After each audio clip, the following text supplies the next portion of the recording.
Señor, gracias porque tú nos permites estar reunidos en tu precioso y santo nombre, Señor, en torno a ti, a tu palabra, para aprender de ella, para ser ministrados, para ser edificados, Señor. Yo te pido que abras los cielos, que derrames en sobreabundancia, que seas tú glorificándote en esta hora, quitando todo impedimento, Señor, para que tu palabra fluya y pueda llegar a muchas más vidas, Señor, con tu poder, con tu autoridad lo creemos, Señor, que tú te glorificas, que tú ministras al corazón del Hijo del Hombre, Señor, que tú ministras en lo profundo de la vida de cada uno de tus hijos, Señor. Gracias por estos tiempos que, aunque son difíciles, Señor, sabemos que tú estás con nosotros, y si tú estás con nosotros, ¿quién contra nosotros, Padre? Tú levantas bandera delante nuestro, tú vas como poderoso gigante delante de nuestras vidas, Señor, y tú te glorificas, Señor, en gran manera. A ti, Señor, sea toda la gloria, a ti, Padre amado, sea toda la honra por los siglos de los siglos, porque tú vives, porque tú reinas por siempre, mi amado Rey. Te amamos, te exaltamos, te damos las gracias, Señor, el honor y la gloria únicamente a ti, Dios Santo, porque creemos que la buena obra que tú has comenzado en todos nosotros será perfeccionada hasta el día de Jesucristo. Tómanos en esta hora, Señor, y ministra en lo profundo de nuestro corazón y de nuestro ser. Trae luz, trae sabiduría de esta palabra, Señor, que haya palabra viva, palabra verdadera, palabra que edifique, Señor, palabra que nutra nuestras vidas, Señor, que no sea una enseñanza más, sino que esto llegue a lo profundo de nuestro corazón, que nos demos cuenta de tu plan, de tu propósito divino sobre la vida de cada uno de nosotros, Rey amado. Hoy te lo pedimos, dándote las gracias, dándote la gloria y la honra, es en Cristo Jesús, Señor nuestro. Amén y amén. Amén, mis amados, el Señor los bendiga poderosamente. Un nuevo día en la presencia del Señor, buscando su rostro, buscando su voluntad y esperando en el Señor que cada una de sus promesas se siga haciendo realidad sobre nuestras vidas. El tema que hemos limitado para hoy se llama que Judas vio a Jesús resucitado. Para entender este tema es necesario que miremos todo lo que fue en el entorno de Judas. Y si te preguntas por qué vamos a hablar de este personaje, es porque vamos a ver cómo en el amor y en la misericordia del Señor Dios quiso obviamente que Judas procediese a un arrepentimiento, que realmente él volviese su corazón a Dios y quisiese buscar del Señor para hallar el regalo de la vida eterna. Por eso quiero comenzar este estudio en el Evangelio según San Juan, el capítulo 13. Quiero que vayas allí conmigo, Juan 13, el verso 1.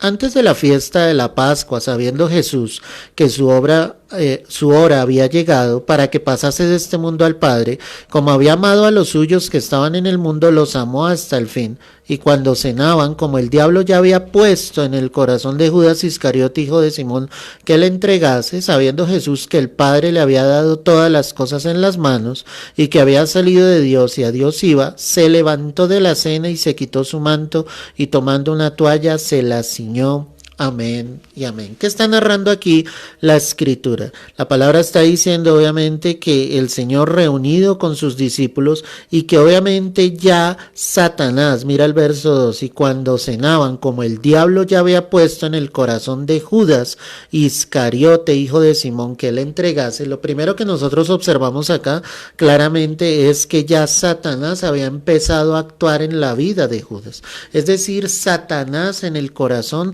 de Judas. Ya Satanás lo había instigado, ya el diablo había colocado esa obra perversa de entregar a Jesús por unas cuantas monedas, y Judas estaba cavilando en su corazón sobre esto. Aquí lo que nosotros empezamos a ver es la manera definitivamente cómo el diablo empieza a trabajar en el corazón, atacando a la vida de los hijos de Dios, y cómo muchos se dejan llevar bajo estos parámetros y sencillamente terminan haciendo lo que Satanás quiere y no lo que Dios quiere obrar en su vida. Dios había escogido a Judas, le había permitido estar dentro de los 12.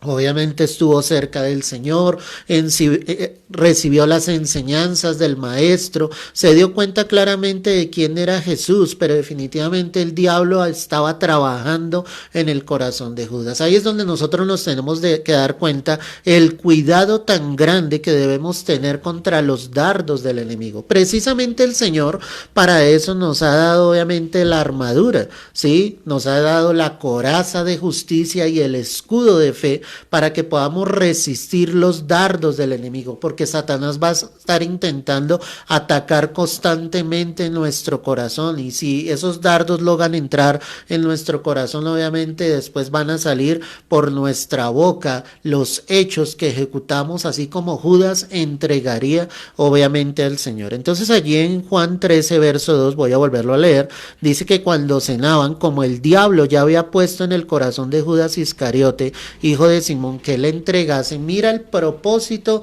de Satanás, usar un siervo en ese momento del Señor para obviamente que le traicionase. Era terrible lo que estaba sucediendo. En Lucas 22, quiero que vayas allí conmigo. Lucas 22, quiero que observes el verso 1. Estaba cerca la fiesta de los panes sin levadura, que se llama la Pascua, y los principales sacerdotes y los escribas buscaban cómo matarle, porque temían al pueblo. Y entró Satanás en Judas, por sobrenombre Iscariote, la cual era uno del número de los 12. Y este fue y habló a los principales sacerdotes y con los jefes de la guardia de cómo se lo entregaría. Ellos se alegraron y convinieron en darle dinero, y él se comprometió y buscaba una oportunidad para entregarlo a espaldas del pueblo. Qué tremendo lo que nos está diciendo este pasaje. Dice que los principales sacerdotes, ojo con esto, eran los religiosos de la época, eran los que aparentemente vivían para Dios, querían guardar la ley, y ahora ellos buscaban la manera en cómo matar a Jesús, cómo sencillamente deshacerse de él, porque temían al pueblo. ¿Por qué temían al pueblo? Porque el Señor estaba predicando la verdad, porque obviamente estaba contradiciendo todo lo que estos hombres habían dicho por años, y el Señor les estaba confrontando, y ellos estaban quedando en vergüenza delante de los hombres, delante del pueblo. Obviamente ellos querían quitar a Jesús del camino. Y ahí es donde dice la palabra en el verso 3, que entró Satanás en Judas. Qué impresionante eso. Es decir, que en ese momento, en el primer pasaje que vimos en Juan, vemos en la escritura cómo obviamente ya Satanás ha venido trabajando en el corazón de Judas, pero solo hasta este momento entra el diablo en el corazón de Judas. Y dice aquí la palabra que obviamente él fue y habló con los principales sacerdotes de cómo les entregaría a Jesús. Qué impresionante esto, iglesia. Es darnos cuenta de cómo Satanás realmente es un ser real que ataca la vida, obviamente, de los hijos de Dios, de los que están cerca de Cristo, que el diablo quiere sacarnos del camino. Es algo real, lo logró con Judas. Y obviamente él fue a los principales sacerdotes y convino la manera en cómo les entregaría a Jesús. Obviamente los principales sacerdotes dice ahí que se alegraron y convinieron en darle dinero. Dijeron, esto es excelente. Este hombre que camina con Jesús, que está con Jesús, ahora se está comprometiendo con nosotros para entregárnoslo. Y desde ese momento dice la palabra que Judas buscaba el momento para entregar a Jesús, obviamente a los fariseos. Pero lo que quiero que veas acá es la manera como la palabra nos narra y nos dice que entró Satanás. Es decir, que aunque el diablo está acechando, aunque el diablo está en el ámbito espiritual, de nosotros depende si le damos entrada o no, si rechazamos las obras de las tinieblas, si definitivamente lo dejamos a un lado, o si tú le permites al diablo que obviamente entre y empiece a obrar en tu vida. Y cuando digo empieza a obrar es de una manera totalmente negativa, como obró en la vida de Judas. En Mateo 26, el verso 20, mira lo que dice la escritura acá. Mateo 26, verso 20. Cuando llegó la noche se sentó a la mesa con los 12, y mientras comían dijo: de cierto os digo que uno de vosotros me va a entregar. Y entristecidos en gran manera comenzó cada uno de ellos a decirle: ¿soy yo, Señor? Entonces él respondiendo dijo: el que mete la mano conmigo en el plato, ese me va a entregar. A la verdad el Hijo del Hombre va según está escrito de él, mas ay de aquel hombre por quien el Hijo del Hombre es entregado. Bueno le fuera a ese hombre no haber nacido. Entonces respondiendo Judas, el que le entregaba, dijo: ¿soy yo, maestro? Le dijo: tú lo has dicho. Qué impresionante esto. La última cena. Y el Señor está proclamando y está diciendo: uno de ustedes me va a entregar. Obviamente todos los discípulos comenzaron a entristecerse, ¿sí? Y comenzaron a preguntarse el uno al otro: ¿quién de nosotros será el que va a entregar al Señor? El Señor dijo claramente: el que mete la mano conmigo en el plato. Este evangelio no lo narra, pero otro de ellos sí lo dice, sencillamente como Judas en ese momento metió la mano en el plato juntamente con el Señor. Pero lo que más me impacta que dice acá la escritura, ¿sí? Es que dice la palabra acá que respondiendo Judas, el que le entregaba, dijo: ¿soy yo, maestro? Lo que podemos analizar acá es la hipocresía de Judas, sabiendo que el Señor estaba declarando, dando a conocer lo que había en el corazón de Judas. Aún Judas se comportaba hipócritamente diciendo: ¿será que soy yo, Señor? Sabiendo él ya lo que tenía planeado, sabiendo que ya había hablado con los principales sacerdotes, sabiendo sencillamente que él lo que quería recibir era la paga por entregar obviamente a Jesús. Son tremendas las palabras del Señor, porque el Señor dice acá: bueno le fuera a ese hombre no haber nacido. Obviamente que estar entregando al Hijo de Dios, es que lo que Judas estaba haciendo era algo impresionante. Definitivamente Satanás estaba trabajando en la vida de ese hombre. Cuando yo veo todo este contexto, y esta es la esencia de esta palabra, mi amado, es darnos cuenta cómo el diablo, sus demonios, las obras de las tinieblas están trabajando constantemente para apartar a los hijos de Dios del verdadero camino, para sacarlos realmente del propósito y del plan divino. Porque Judas tuvo la oportunidad de escoger cuál era el camino que él decidía tomar, pero su avaricia, su ambición, el amor a las cosas de esta tierra fue lo que lo llevó a que definitivamente él dejara lo verdaderamente valioso que era Jesucristo en su vida y obtener unas cuantas monedas que iban a ser su paga. Aquí la palabra entonces nos deja ver esa hipocresía tan grande en el corazón de Judas. Cuando vemos Mateo 26, allí cerca, el verso 46, mira lo que dice la palabra. Mateo 26, 46. Dice la escritura así: levantaos, vamos, ved, se acerca el que me entrega. Estas eran las palabras del Señor. Mientras todavía hablaba, vino Judas, uno de los 12, y con él mucha gente con espadas y palos de parte de los principales sacerdotes y de los ancianos del pueblo. Y el que le entregaba les había dado señal diciendo: al que yo besare, ese es, prendedle. Y enseguida se acercó a Jesús y dijo: salve, maestro, y le besó.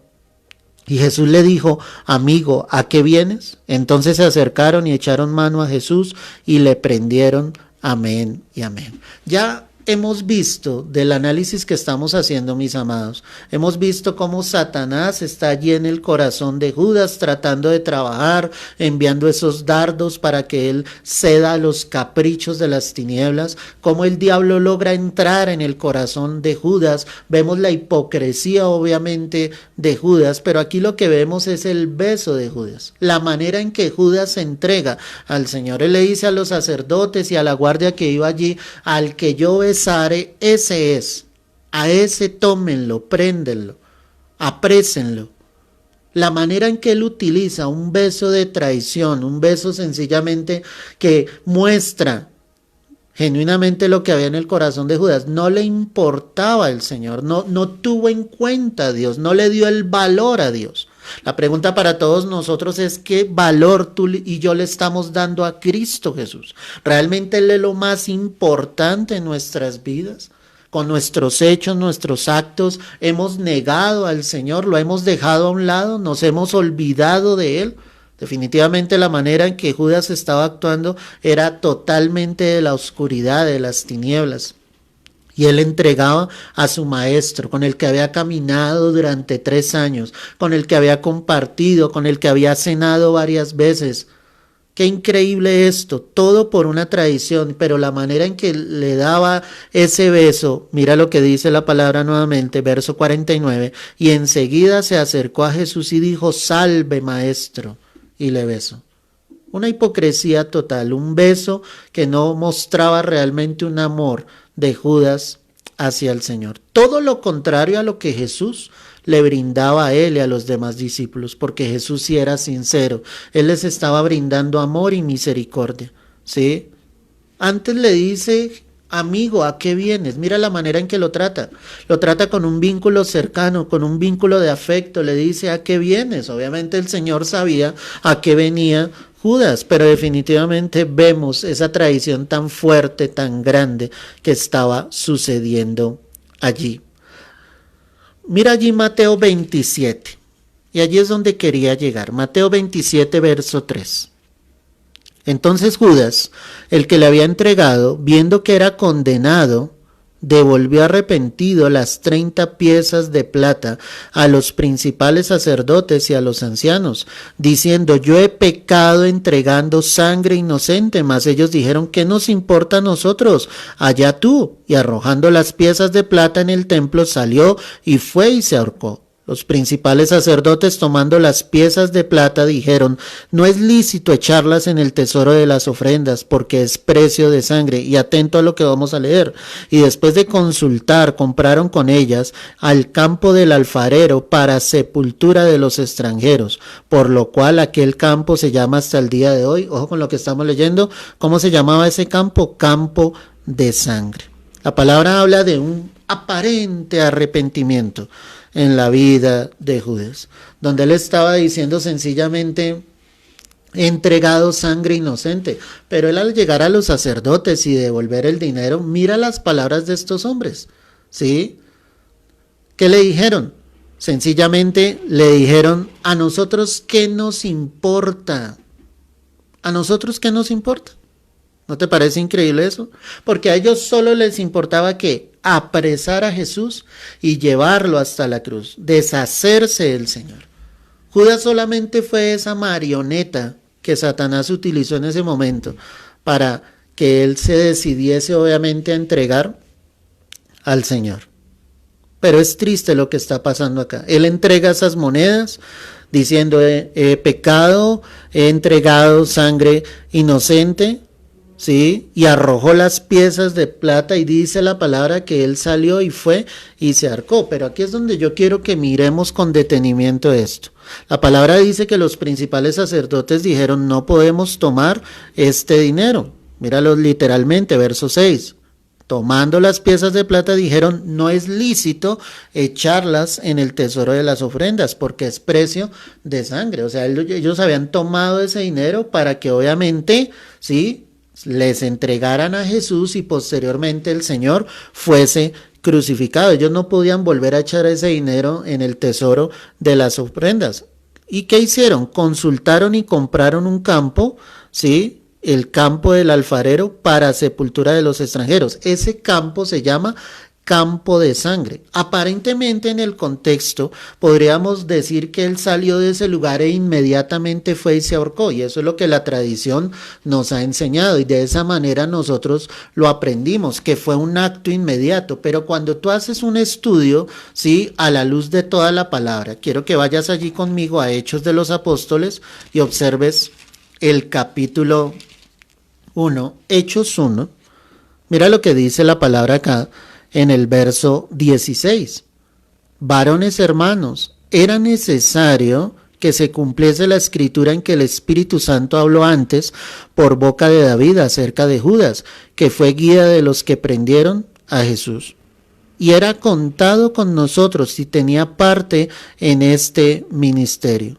Este pues, con el salario de su iniquidad, adquirió un campo y cayendo de cabeza, se levantó la mitad y todas sus entrañas se derramaron. Y fue notorio a todos los habitantes de Jerusalén de tal manera que aquel campo se llama en su propia lengua Aceldama, que quiere decir que campo de sangre. Entonces aquí es donde empezamos a analizar, ¿sí? La palabra está narrando este momento de cómo Judas fue el traidor, de cómo sencillamente él compró aparentemente un campo de sangre. Pero ¿qué nos dice la escritura? Que ¿quién compró el campo de sangre? Eso lo compraron los principales sacerdotes. ¿Cómo se llamaba ese lugar? El campo de sangre. Allí fue donde Judas fue y se ahorcó. Y dice la palabra que sus entrañas se derramaron. Voy a volverlo a leer. Dice el verso 18, y cayendo de cabeza se reventó por la mitad. Es decir, que la palabra me deja ver que él obviamente tomaría esa cuerda, trata de ahorcarse, pero el peso del cuerpo obviamente no aguanta, él cae al piso, se revienta en todas sus entrañas, dice ahí, se derramaron, se reventó por la mitad, pero ¿en dónde sucedió todo ese evento? En un lugar llamado ¿qué? El campo de sangre. ¿Quién había comprado ese campo? Los principales sacerdotes. Acá es donde empezamos a analizar que el acto donde él entrega las monedas, ¿sí? Y va y se ahorca no fue un acto inmediato. Cuando los principales sacerdotes dicen vamos a comprar este campo, pues ellos van, compran eso y tiempo después obviamente fue que sucedió esto. Ahora, cualquiera que puede estar escuchando este mensaje podrías estar dudando de lo que estamos hablando, pero es que la palabra nos da luz sobre todo esto. Quiero que vayas por un momento, ¿sí? Y mires aquí en la palabra, en la primera carta a los Corintios, el capítulo 15. Dice la escritura acá. Verso 3, porque primeramente os he enseñado lo que asimismo recibí, que Cristo murió por nuestros pecados conforme a las Escrituras. ¿Quién escribe la carta a los Corintios? El apóstol Pablo. Entonces él está diciéndole a la iglesia en Corinto, ¿sí?, que él está enseñando lo que recibió de parte de Cristo. Verso 4 dice que él fue sepultado, Jesús, y que resucitó al tercer día conforme a las Escrituras, y que apareció a Cefas. ¿Quién es Cefas? Pues Pedro, y después a los 12. Ojo con lo que está diciendo acá, ¿sí? Y después a los 12. Judas era parte de los 12. Alguno podría pensar y decir, es que ya después el apóstol Pablo fue parte de esos apóstoles. Pero mira lo que dice el verso 6. Después apareció a más de 500 hermanos a la vez, de los cuales muchos viven aún y otros ya duermen. Después apareció a Jacobo, después a todos los apóstoles y al último de todos, como a un abortivo, me apareció a mí. Ahí Pablo hace una aclaración y él dice, al último que se apareció fue a mí. ¿Cuándo fue eso? Cuando él iba camino a Damasco, cuando él obviamente tuvo un encuentro cara a cara con el Señor. Pero el verso 4, ¿sí? Perdóname, el verso 5 me da una instrucción clara de cómo el Señor se apareció resucitado a Judas. O sea, ¿por qué te estoy enseñando todo esto? Porque es que yo veo el amor y la misericordia de Dios. Es decir, que pese a que Judas había entregado al Señor, ¿sí?, Dios le da como esa oportunidad de arrepentimiento. Judas lo ve resucitado, es que acá lo estamos viendo, verso 5, para los que están llegando a la transmisión estoy en primera carta a los Corintios 15, verso 5, dice que apareció a Cefas, que es Pedro, y después a los 12, ojo con eso, a los 12, Judas era parte de los 12, y cuando tú miras el contexto que estuvimos estudiando en Hechos de los Apóstoles, pues después de que el Señor se aparece a los 12, a más de esas 500 personas, obviamente ahí es cuando el Señor asciende al cielo. Esto es impresionante, es darnos cuenta cómo el Señor hasta el último momento está buscando que las almas vengan al arrepentimiento. Pese a eso, ¿qué hizo Judas? A él se sintió obviamente confrontado con su pecado. Voy a volver obviamente a leer lo que dice acá Hechos de los Apóstoles. Ve allí conmigo para que lo mires una vez más y analices a la luz de la palabra lo que te estoy diciendo. Es el amor de Cristo. Él nos busca hasta el final. Hechos 1, ¿sí? El verso 18. Este pues con el salario de su iniquidad adquirió un campo y cayendo de cabeza se reventó por la mitad. O sea, cuando la palabra dice que este adquirió un campo es porque ese dinero le pertenecía a Judas. Era el pago obviamente de su iniquidad, de su traición. Pero ¿quiénes compraron finalmente el campo? Los principales sacerdotes. ¿Cómo se llamaba ese campo? Campo de sangre. Es decir, que el acto en que Judas entrega las monedas y va y se ahorca no fue un acto inmediato, hubo un espacio de tiempo. Y en ese espacio de tiempo, pues el Señor obviamente va a la cruz y resucita al tercer día, y como lo narra la palabra y como lo estamos mirando a la luz de las Escrituras, Jesús se apareció a los 12. Jesús se apareció a los 12. Judas lo vio resucitado. Era una nueva oportunidad de parte del Señor para que él tal vez se volviese al arrepentimiento. Pero definitivamente no fue así. Dice la Escritura en Juan, ¿sí? Capítulo 20, verso 24, Juan 20, 24. Pero Tomás, uno de los 12, llamado Dídimo, no estaba con ellos cuando Jesús vino. ¿Quién no estaba en el momento en que el Señor apenas resucita? ¿Sí? Se revela ante ellos. ¿Quién no estaba? La palabra me dice que el que no estaba era Tomás. Pero cuando miro la Escritura, hoy estábamos obviamente como siempre haciéndolo a la luz de la palabra, porque es importante que todos nosotros siempre comprobemos todo a la luz de las Escrituras, ¿sí? Y podamos darnos cuenta de lo que el Señor nos enseña claramente. Ese que no estaba en ese momento, pues era Tomás, el que dijo, hasta que no metiere mi mano, ¿cierto? No voy a creer, no voy a darme cuenta que es el Señor realmente. Ahora, quiero que mires Marcos 16, verso 12.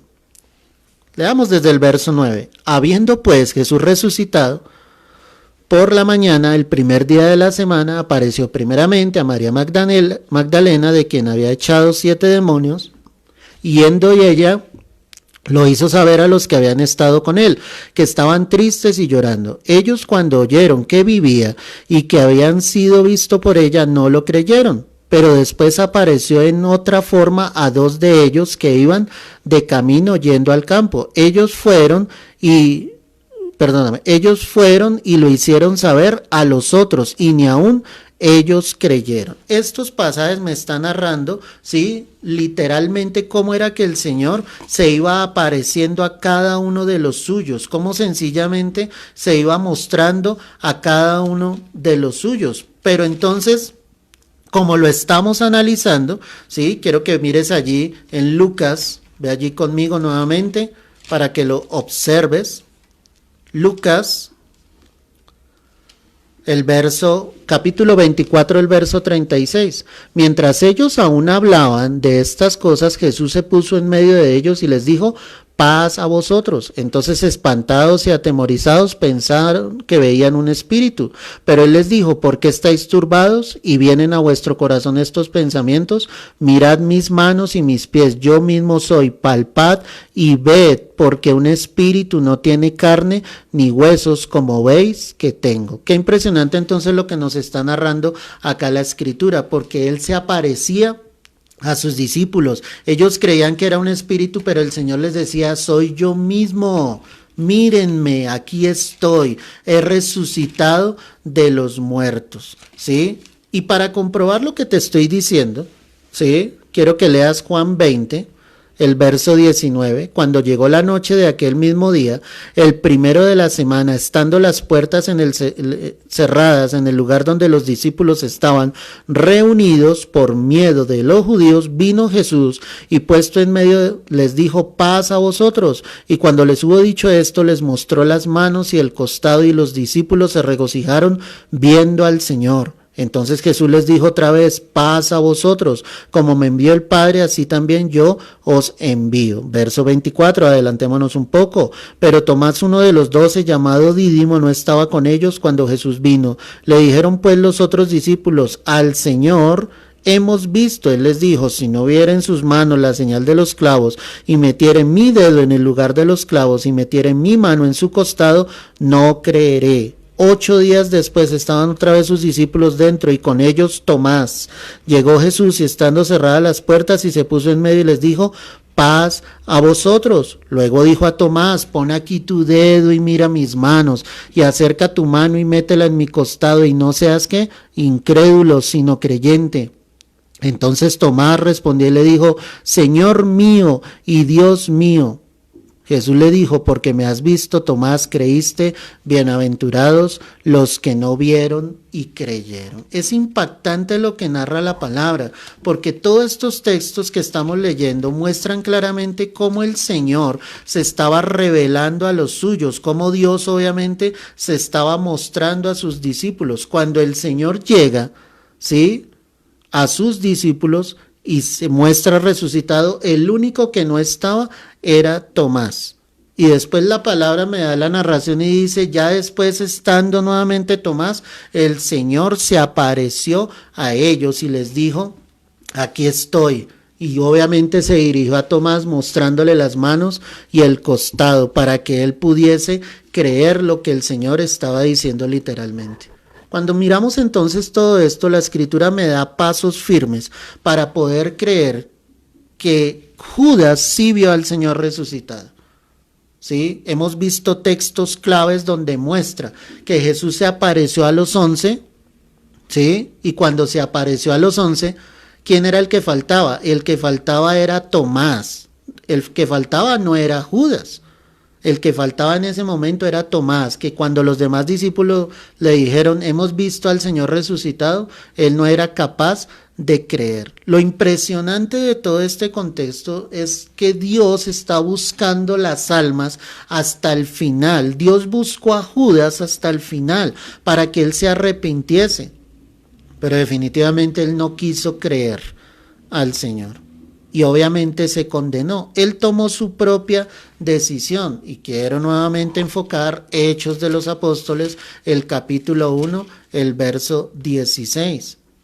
Entonces dice aquí la Escritura, verso 18: este pues, con el salario de su iniquidad, adquirió un campo, y cayendo de cabeza se reventó por la mitad, y todas sus entrañas, dice aquí, se derramaron, y fue notorio a todos los habitantes de Jerusalén, de tal manera que aquel campo se llama en su propia lengua Aceldama, que quiere decir campo de sangre, porque está escrito en el libro de los Salmos: sea hecha desierta tu habitación, y no haya quien more en ella. Judas decidió su propio destino. Dios lo buscó hasta el final. Los seres humanos en esta tierra decidirán su propio destino. Cristo los está buscando hasta el final de los días, pero cada uno de nosotros decidirá su destino eterno. Cuando miro allí en Hechos 1, el verso 24, dice la palabra acá: y orando dijeron: tú, Señor, que conoces los corazones de todos, muestra cuál de estos dos ha escogido Dios, para que tome, ¿sí?, la parte de este ministerio y apostolado de que cayó Judas por transgresión, para irse a su propio lugar. Y les echaron suertes, y la suerte cayó sobre Matías, y fue contado con los 11 apóstoles. Si alguno se pregunta y compara con el texto que leímos en primera carta a los Corintios 15, y dice: es que el que lo vio resucitado fue Matías. En el contexto histórico y obviamente literal, vemos que Matías es elegido después de que Jesús asciende al cielo. La palabra me comprueba una vez más que el que lo vio resucitado fue Judas. Esto es impresionante, porque es que Cristo busca las vidas hasta el final, pero muchos en la dureza de su corazón no aceptan Ni Judas, viendo al Señor resucitado, fue capaz de arrepentirse y decir: Padre, perdóname.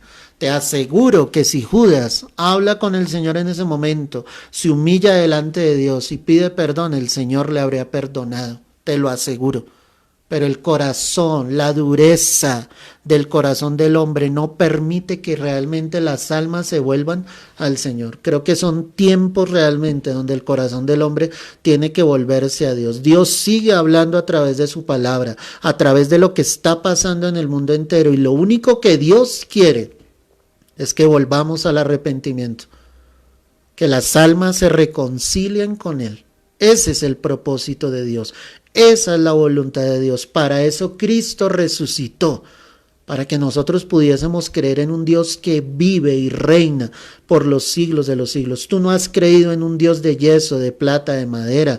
Tú crees en un Dios vivo, al que la muerte no lo pudo retener, al que el Señor, como lo analizamos a la luz de la Escritura, se dio a conocer a los 12, se dio a conocer a más de 500 personas resucitados, para que hubiese testimonio de que Él realmente había vencido la muerte. Cristo venció la muerte para darnos salvación y vida eterna. No sigas con dureza en tu corazón. Que el ejemplo de Judas sea un ejemplo claro de cómo el corazón se endurece, de cómo Satanás está enviando sus dardos, de cómo si le permitimos a Satanás actuar, finalmente él entrará en el corazón de una persona, causará daño, serán personas que vivirán un evangelio lleno de hipocresía, de falsedad, que no aman realmente a Dios y que por lo contrario están traicionando al Señor día tras día, no confesando su nombre, no creyendo a lo que dice la palabra. Estamos en los tiempos finales, iglesia.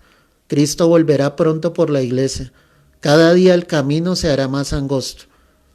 Por eso el Señor dijo que procuráramos entrar por la puerta estrecha, que camináramos y fuésemos por el camino angosto. Y este camino, iglesia, se hará cada vez más angosto. Que Dios nos ayude, que Dios nos fortalezca, que en ningún momento de nuestras vidas lo neguemos, sino que lo amemos con todo nuestro corazón hasta el final, hasta que el Señor realmente nos permita estar en esta tierra. Padre, hoy yo quiero darte todas las gracias, todo el honor, toda la gloria a ti.